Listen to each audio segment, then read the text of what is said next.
DJI entered the small wearable action camera market with the OSMO Nano, a solid effort, although there are several annoyances that really do get to me and several limitations to be aware of before you consider your purchase.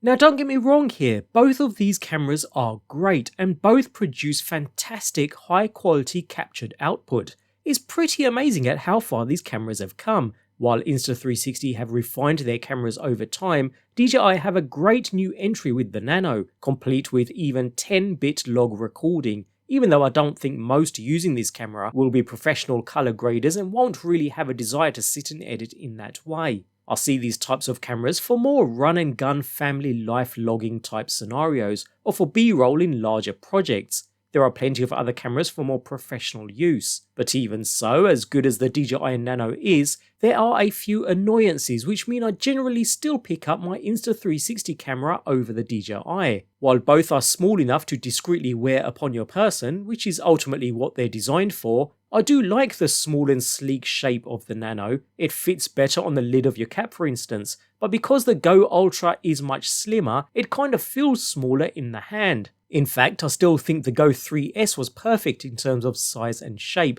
but even so, the Ultra is much better suited to chest mounting for instance. Since it sits flatter once in place, it doesn't stick out as much.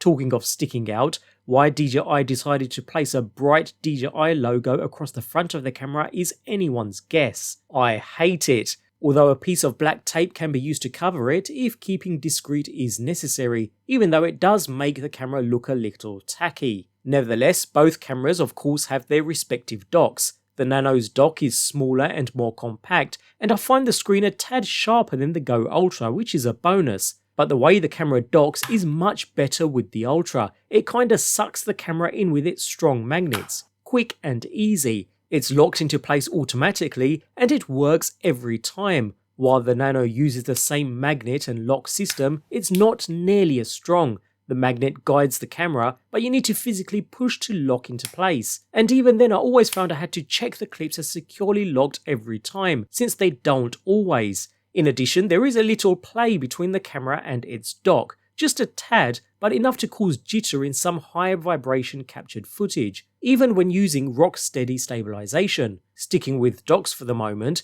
this rotating screen comes in so handy. Whether the camera is mounted lower on your bike handlebars or you want to film yourself, it can be angled quick and easy, no messing about whatsoever.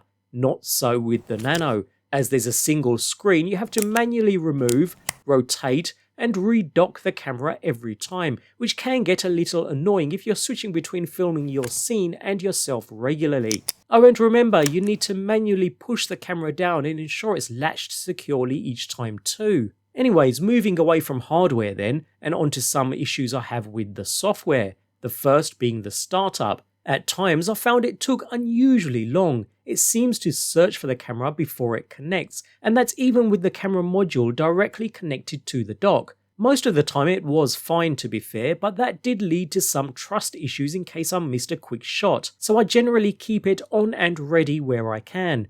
Talking of things that take time, the camera module alone comes with the option of either 64 or 128GB of built-in memory. I'd certainly recommend the higher capacity though, since should you come close to filling it, you need to manually offload footage so that you can keep recording. Fortunately, you can insert a micro SD memory card in the dock, which is great, but that does mean you need to manually transfer footage from the camera to the dock, which does take a while, especially if you have a lot of saved footage on the camera module. A full 128GB camera, for instance, takes around 25 minutes to fully transfer across to the memory card, which is a long time if you're waiting to shoot. The Go Ultra is much better in this regard, since the camera module captures and stores footage directly to their local memory card, which is inserted into the actual camera rather than the dock. So if you haven't a computer near your Nano, be prepared to wait patiently for the copy process to complete before you can continue capturing footage. This leads us onto the three most important and most impactful annoyances. The first being external mic support.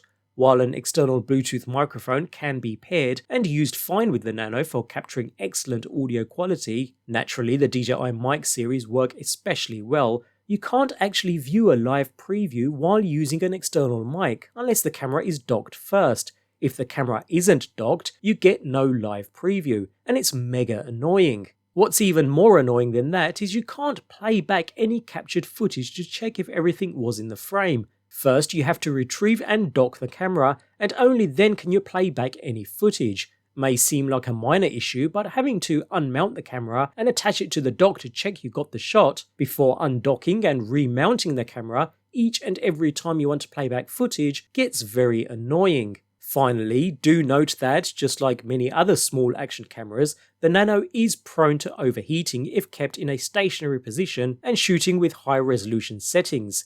Even 4K at 30 is enough to overheat after around 20 minutes usage. Granted, I personally didn't see this issue as I tend to take shorter clips and always have plenty of airflow, but it's an important point to note should your usage be more stationary. On the contrary, there have been little, if any, reported overheating issues with the Ultra, which works perfectly well anywhere and everywhere. When you put all this together, as much as this is a great little camera with fantastic video capture quality, I find myself reaching for the Go Ultra most of the time. I just find it more convenient, quicker and easier to use all round. I can capture high quality footage, check my captured content without moving the camera, and at the end of the day either plug in or remove the micro SD card for offloading the footage to my computer. When it comes to size and shape, I still think the Go 3S is ideal, but unless you really need that 10-bit log capture, for which the Nano is the way to go, otherwise for everyone else, the Go Ultra is still the camera I'd recommend.